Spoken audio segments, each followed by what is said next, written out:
Hi everyone, you're watching 1.3 Notes on Solving Equations. This is day 2, so I'm going to try to get you through some examples. This is Mrs. Hayes.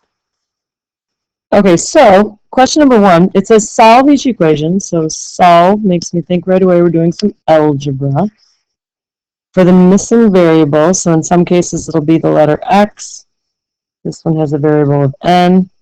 And they want us to find the exact value, which means no rounding. So if we were to get a fractional answer, that would be good to leave it like that. So question number 1, I'm going to start by distributing. I see these parentheses and I think I need to multiply the negative 5 times the x, which is negative 5x, and the negative 5 times the minus 1. So we have a negative times a minus.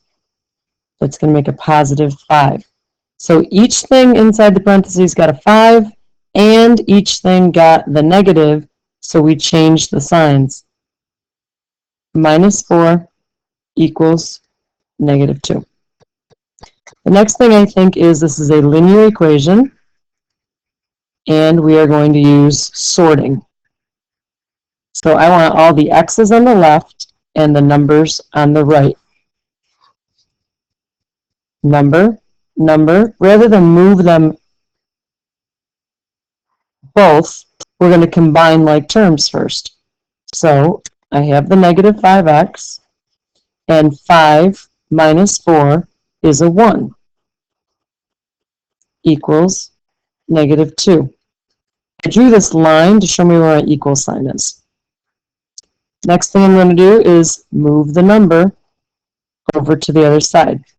So the constant goes over on the right-hand side. I'm left with negative 5x. This made a 0 because I used the inverse operation, and that makes a 0 when you add positive 1, negative 1. And over here on my calculator, well, the answer is negative 3 over here, but on my calculator that's negative 2 minus 1 is what that would look like if you needed to go to your calculator. Final step, in order to get x alone, this is multiplying by negative 5. That color did not show up very well. So I'm going to divide by negative 5, and I'm going to divide over here by negative 5. So I'm dividing both sides by negative 5, the opposite of multiplication. Negative 5 over negative 5 gives me the 1, so that's just a 1x, or I can just write x, equals, over here I have 3/5. A negative divided by a negative gives me a positive. So I'm going to leave my answer as 3/5. I don't need to change it to a decimal. It's perfectly fine. Example number 2. I look at the whole thing. I see n's on both sides. I see numbers mixed in. The first thing that comes to my attention is the negative 3 that I need to distribute. So I have the 7n and the minus 3, but they don't combine. They're not like terms. So I'm going to distribute the negative 3. That's a negative 12n and a positive 24. So I just did negative 3 times 4n, and I did the negative 3 times negative 8.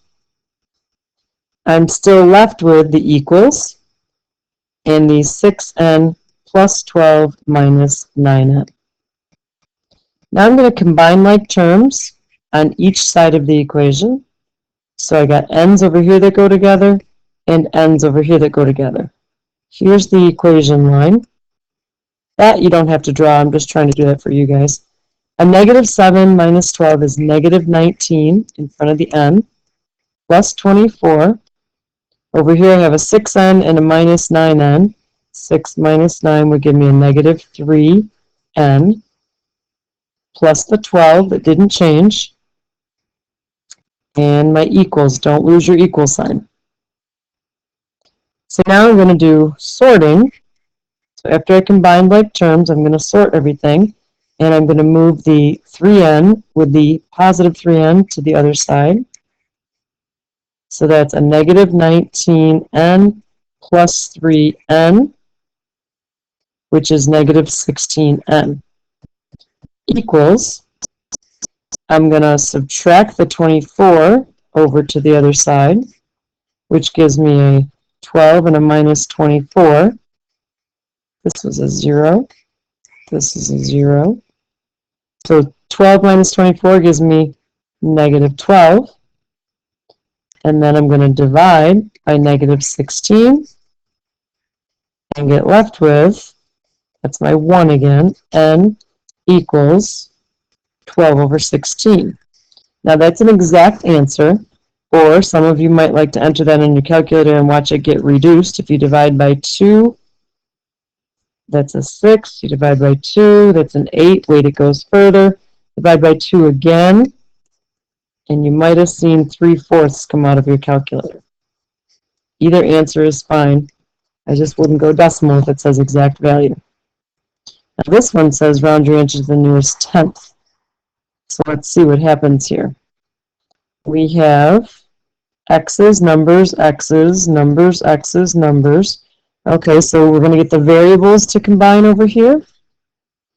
And if I do a 3.7 plus a 1.1, I'm going to get a 4.8 in front of my x.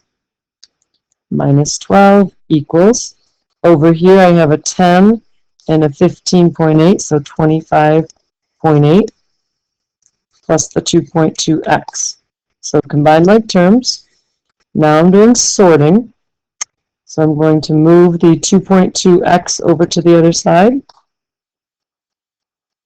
with the other x's. I'm going to add the 12 over to the number on the other side. So I have 2.6x equals 37.8. Final step to get x alone, this is multiplication, so I need to divide by 2.6 on both sides to keep it equal. And I'm going to take this to my calculator. So on my calculator, I'm going to do 37.8 over 2.6, which is actually division. So control, divide, 37.8, oops, oops, oops, oops, oops. Go to the box, the top box, come on, 37.8, and then down on the bottom, I forgot the number, 2.6. 2.6. When I hit enter, I get this decimal, 14.538, 14.538, and a bunch more numbers. It said round to the nearest tenth. So this is 14 5/10. And when I look at the next number over, it's below 5, so it does not make the 5 go up. The 5 stays the same. Example number 4. When I see this, I think of a proportion because it's one fraction equal to another fraction, and I'm going to cross multiply because the cross products should be equal to each other if it's a proportion. So I'm going to do the 2y minus 7 times 4 and 6 times y minus 1.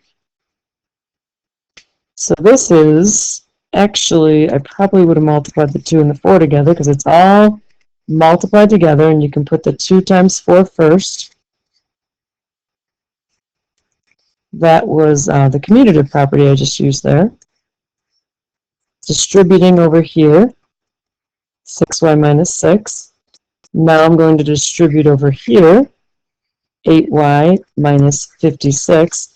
That's just multiplication over the subtraction. Now I'm going to sort. I'm going to subtract the 6y over to the 8y, so that's 2y.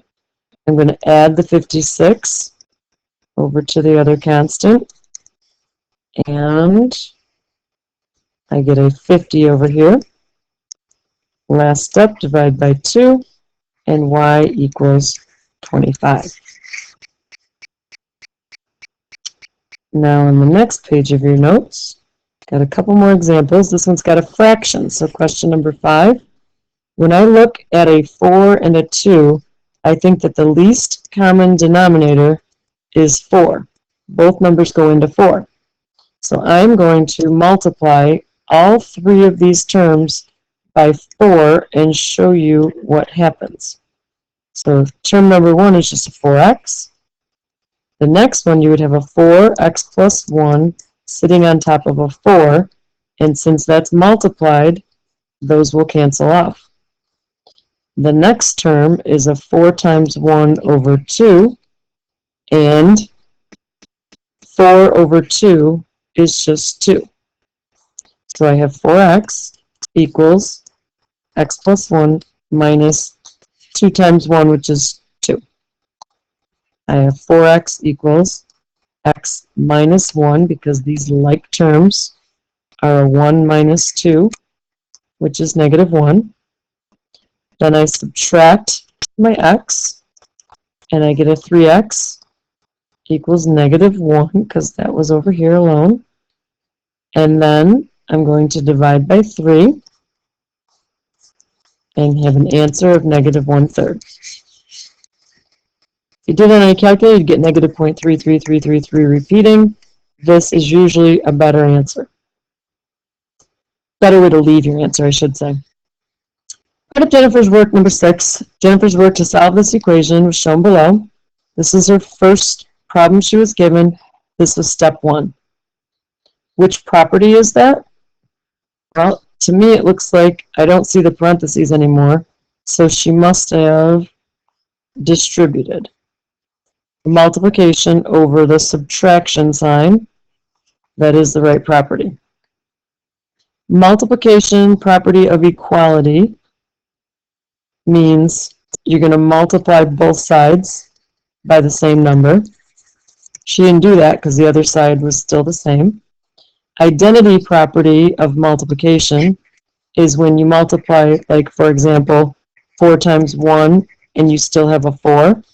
So I didn't see any multiplying by 1 going on.